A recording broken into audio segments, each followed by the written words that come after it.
What is going on, guys? In today's video I will show you the best ranger build in Avowed. This setup is known as the stealth build, as it will emphasize on burst damage while being hidden. With this build we will focus on the ranged attacks with our bow, because the passive damage rewards from the unaware enemies will give you the highest damage possible in the game. Moreover, you can stealth on demand with the skill Shadowing Beyond, which will increase this even further. But then after we've been found, our playstyle will switch up, and now it is structured around specializing in dealing damage almost exclusively by spamming our utilities and using the bow for range and sword for close quarters. All of this is based on our skill tree and gear, which will boost our damage insanely high and give us the ability to delete trash enemies in split seconds. In this guide I will show you the best abilities, the skill tree, full gear, even what weapon and companion should you use, and much more.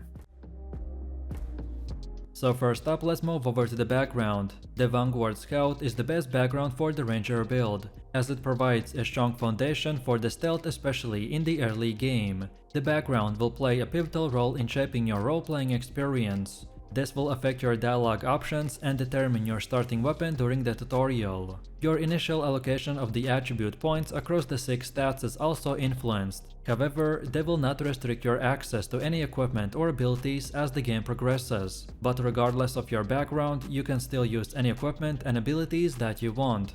Next, we have attributes, and these will play a big role in our build, as they will enhance our melee combat powers and survivability. The key attribute for our build is Perception and Might, because they both will increase our overall damage. Perception especially will increase the critical hit chance and max range. Thus you can remain undetected at further ranges with a higher burst potential. And then Might is helpful because it will boost your overall damage and the carrying capacity. Lastly, we want to also invest some points into Dexterity for movement and attack speed. And then finally, we can also boost our intelligence and resolve with the permanent bonuses by utilizing companions or through food and consumables. You will also gain attribute points when you progress and gain experience as your character levels up.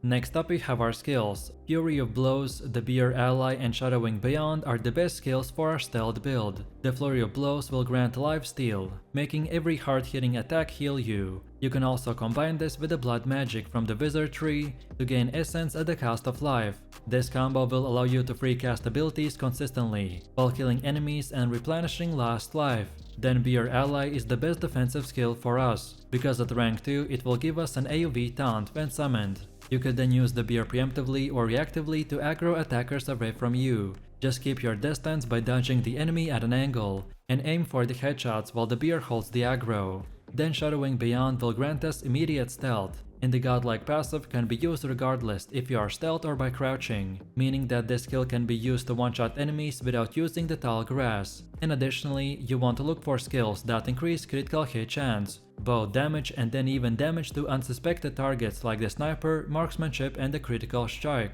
Next, let me quickly explain how the stealth works in Avowed. The stealth mechanic will require for you to crouch around covered grass, so you need to look for tall bushes and then crouch, which will then show up as a hidden text at the bottom. And once hidden, you can then hold the bow for increased damage. Moreover, you can sneak up on the unsuspected targets in melee range and use the Divine Thorn ability. The Divine Thorn, the one-shot ability, also works with the ranger skill, the Shadowing Beyond. Therefore, you don't always have to rely on grass to enter the stealth, but use this ability whenever possible. So now, let's quickly take a look at our skill tree. The most important part of the early levels in Avowed is gaining access to skills that are necessary for the crowd control and stealth. The Tangle Foot will root targets, allowing you to keep your distance, while Shadowing Beyond will grant stealth on demand. Moreover, your essence and recovery are likely to be low, so therefore you need to rely on food and consumables for generation rather than just spamming potions. Then in mid-levels you want to focus on passives and the Beer Ally skill. This ability will summon a beer with a rank 2, which will taunt enemies and hold aggro. At this point you can even drop K as a companion and use a more offensive one, or just maintain 2 tanks. However, the bear will create such a powerful distance that it's hard to pass up. Lastly, you can use the Blood Magic skill if you are healing with Gayata. It allows you to spam abilities at the cost of health, so make sure that you always have regeneration food activated to counter the health depletion.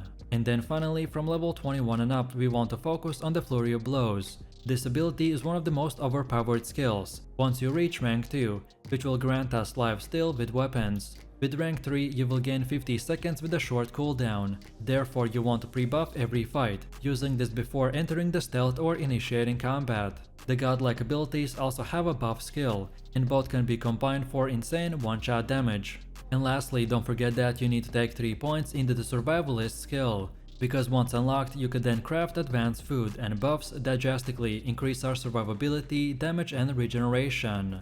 Next we have gear. The best thing about equipment is that this is not required for our build to work. However, if you can get it, then you will only become more powerful. So for armor we're using the Concealer's Garb, which will give us plus 50% sneak attack damage. Then for hands we want the Gloves of the Straggler, which gives us plus 15% sneak attack damage. Then for boots we got the Concealer's Shoes for plus 2 dexterity. Then for trinket we got the Cartographer's Companion for easy plus 1 dexterity and plus 2 perception. And then for our first ring we want to use the Ring of the Pain Amplification for plus 15% critical damage. While for the second one we want the Ring of the Founder for plus 10% damage against targets with full HP.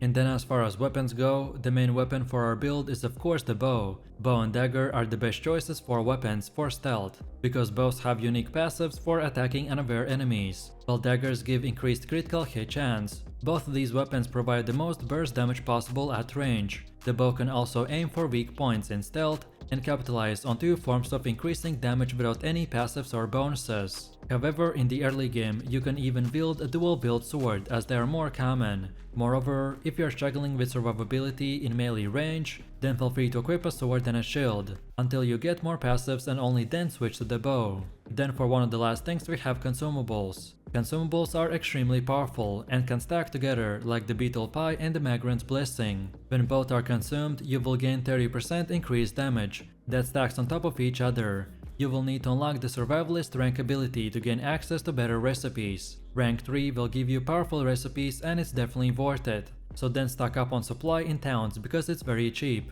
and often heal as good as potions, just a bit slower. Therefore, I always pre-buff before big fights by loading up on consumables and having high regeneration.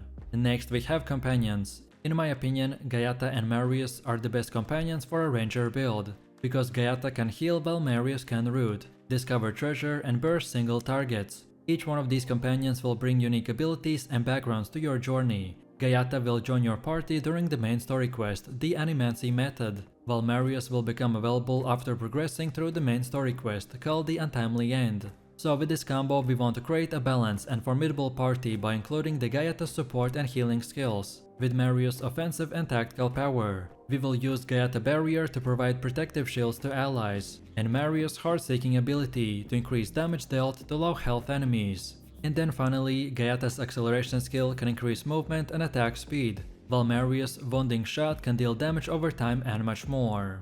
And now finally, let's quickly go over the general gameplay and tips and tricks that will help you in your combat.